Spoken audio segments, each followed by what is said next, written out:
Hey everybody, welcome back to the channel. My name is Nick, and today we're going to be talking about why remakes are the next big thing in the gaming industry. It's no surprise that we've had a lot of remakes recently, with Resident Evil 2 and 3 being released, as well as Final Fantasy VII Remake most recently. Not to mention previous remakes like Shadow of the Colossus back in 2018, and of course the Zelda remasters back on the 3DS with Ocarina of Time, Majora's Mask, and then we had Wind Waker as well as Twilight Princess.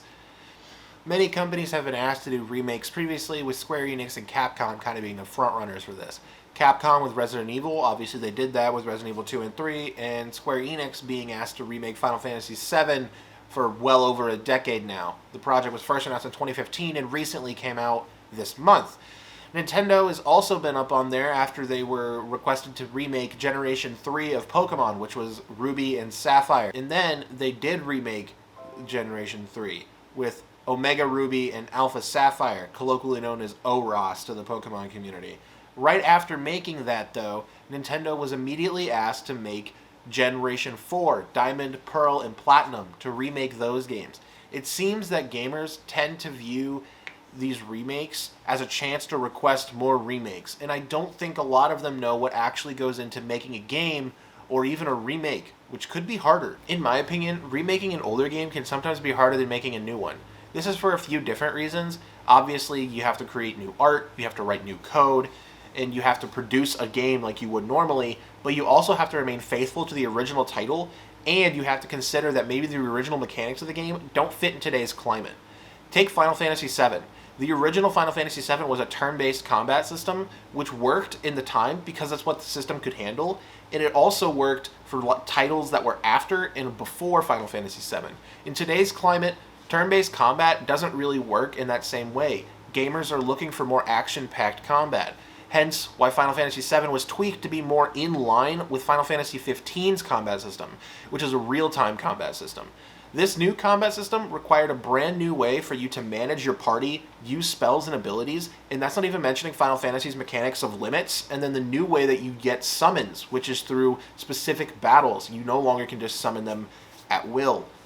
This alone requires a ton of effort and is why some companies haven't made remakes and why they don't choose to. Obviously, some games lend themselves to remakes more. The Pokemon franchise is one of them. They have an ingrained formula that works incredibly well across the genre. So it makes sense that if they want to remake a game, it would be in the same vein. They might add a new storyline, they might add more Pokemon, they might tweak the graphics a bit, but the core gameplay is going to be the same. Most games can't do that. So with all that said, why do companies release remakes if they're so difficult? The answer is kind of simple. Hype and sales. If you remake a game that's super iconic, like Resident Evil, Final Fantasy, or Pokemon, it's going to turn heads. And if you turn heads, you're getting the press's attention, you're getting the masses' attention, and the closer you get to launch, the more hype you're going to build, the more sales that you're going to generate. Final Fantasy VII was way ahead of its time when it was first released. Pre-rendered backgrounds, 3D models in the overworld, 3D models in battle, and then of course it had a massive, large-scale world that you could travel around to different towns and areas. The game is iconic. Probably the most known Final Fantasy game ever made, and it made the most sense to remake that game out of any of the Final Fantasies. It's no surprise that companies are taking this approach to remaking titles that are old. Look at Bethesda. Bethesda has remade Skyrim 6 different times, and they've garnered a ton of sales over it. There's no reason why companies wouldn't want to do this if they need cash for future projects, or if they're in a tight spot and just want to get some more flow. I know I've been talking about it quite a bit, but the Final Fantasy VII Remake is the most recent, and it's arguably the most impactful remake we've had in recent years. So you can expect me to talk about that a little bit more for the rest of the video. There are a few games I'm going to mention, but Final Fantasy VII is going to be the main topic for today. Square Enix didn't give us much info over Final Fantasy VII, pretty much all the way up until its release, which makes sense. Everyone kind of knew the plot of Final Fantasy VII going in, and all people really wanted to see was graphical updates, a look at the combat system, a look at the world, wall market, Sector 7, Seventh Heaven, the slums, Aerith's house, which is gorgeous, by the way. That's what people wanted to see. We didn't expect to see new content. We didn't expect to see anything else. But that's what Final Fantasy did. It gave us some new content. And that's why I think Final Fantasy VII falls under what I call a true remake.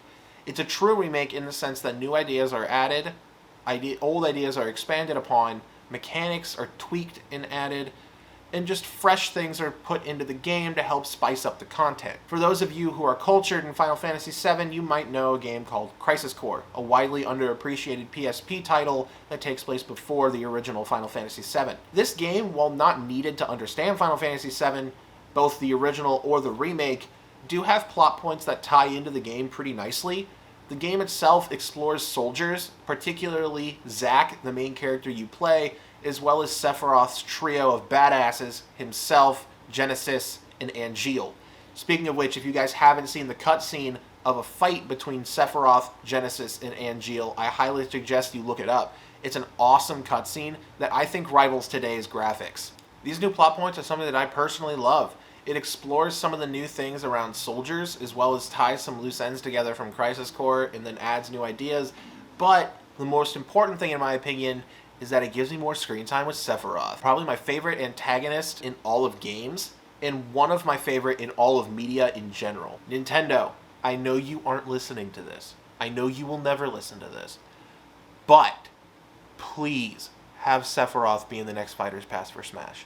Please! I'm not kidding.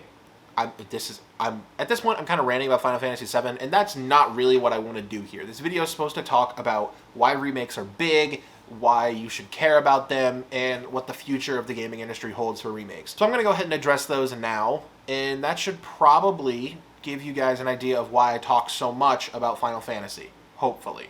The first part of the question we've already addressed, so I'll go over it very briefly. It's guaranteed press and sales. Remaking a game, regardless of what it is, garners press and sales. Remaking a large game like Final Fantasy garners even more press and sales. And at this point, once Final Fantasy released, it was guaranteed sales. Myself, I was buying the game regardless. I know other people who are buying the game regardless. I know people who are buying Xenoblade Definitive Edition regardless. They're buying these remakes because they're titles that they love and they want to see them updated to today's standards. It's just that simple. That's why companies are doing it. The second part of this problem, why it matters and why you should care, requires a little bit more context and a little bit of critical thinking. There are a lot of companies out there that would love to just remake their old titles and kill it in sales. Here are just a few examples. Bethesda could do it with Fallout 3 or Fallout New Vegas, and if they really wanted to kill it, they could do it with Elder Scrolls 3 Morrowind or Elder Scrolls 4 Oblivion. BioWare, if they wanted to get into the good graces of the gamers after titles like Anthem and Mass Effect Andromeda, could re-release the original Mass Effect trilogy, or they could re-release some of the Dragon Age games, a title that is kind of underappreciated but does have a cult following and did revolutionize some things in the RPG genre. Other companies also include Nintendo, who, if they really wanted, could do a Generation 4 remake of Diamond and Pearl, or they could do what they've already done previously and remake more Zelda titles. Those have sold really well, and I would think that they would continue to sell well. So with so many companies and so many titles that deserve or want to do remakes, why would gamers not want them? The simple thing is oversaturation. Most companies, when they do these remakes, they're actually doing remasters, which is just updating the graphics and shipping them out. Now, some gamers are okay with that, but you have to remember that if you are doing a remake or a remaster, you're normally sacrificing a new project.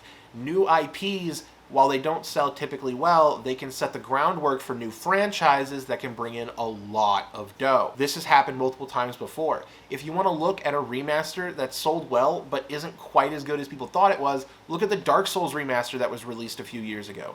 The Dark Souls remaster included the DLC, just like the Prepare to Die edition. It upgraded the textures and the graphical capabilities of the game, but that was about it. People who really want to play Dark Souls now, what they do is they buy the original Prepare to Die edition, run a software called DS Fix, which uncaps the game and puts it to 60 FPS, and then they can just do mods and get the textures up normally. And if they want to experience the game in a brand new way after so many years of it being released, what they can do is install mods. There are a ton of mods for each different Dark Souls games, and all of them change the lore, change the mechanics of boss fights, change the progression of the world, and stuff like that. I'll link below in the description some of the more popular Dark Souls mods if you guys are interested in stuff like that. So a lot of companies would love to just do remasters of their games, but they aren't, and people would want to know why, right?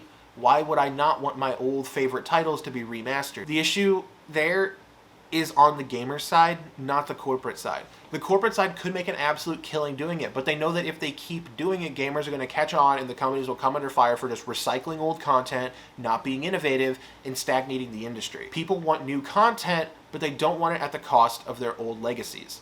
This is something that is controversial, and I know that I'm probably going to get some flack for saying it, but it's going to happen. If people kept re-releasing old games, people are going to get pissed. The way that game companies can kind of avoid this is by doing what we called true remakes earlier in the video. Adding new content to your game to make it more spiced up, or freshening up new ideas or expanding old ones is a great way to make your game more worthwhile to current day players. Final Fantasy VII is doing this with a new time combat system, adding new plot points, tying in Crisis Core, stuff like that. Xenoblade Definitive Edition is adding an epilogue to the end of the game, which does tie into the next game. This is how you do an actual remake, not a remaster. Remasters can get stale, and while they're cool for games that are really old, i.e. there's a game System Shock coming out, that's a game that's old and does deserve a bit of a remaster instead of a remake. But I think a lot of companies gravitate towards remasters instead of remakes because it's easier and it's more guaranteed money.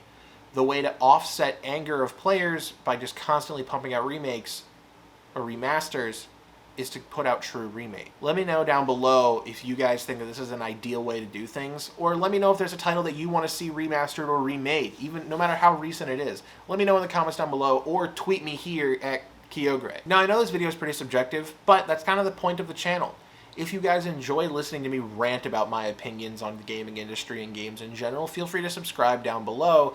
Leave a like to let me know you liked it. Also, like I said before, comment if there's a game that you want to see remade. You can also follow me on my social media, which I've linked down below. And I hope all of you do enjoy this video. This is kind of something that I've been thinking about for a while, and I'm not sure how it's going to go over. Plus, this is a new editing style for me, so we'll see how well that goes. Until next week, I will see you all later. Thank you for watching.